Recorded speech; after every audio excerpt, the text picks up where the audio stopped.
Shoqata e biznesit të vogël ka paralajmëruar se do të mbajë një protestë ditën e diel në mesditë duke ulur qepenat.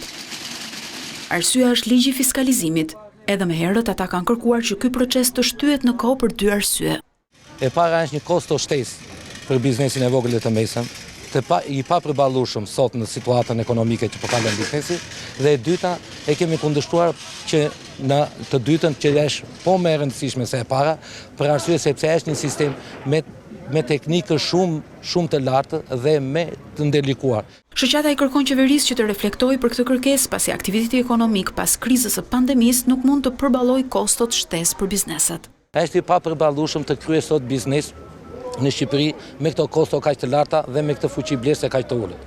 Prandaj, neve në formë proteste simbolike që është ulja e qepenave, për një orë nesër i bëjmë thirrje qeverisë të reflektojë dhe në momentin që qeveria nuk do reflektojë edhe në këtë masë sensibilizuese që do bëjmë neve, atëherë ne do përshkallëzojmë protestat tona që na i jep ligji dhe kushtetuta.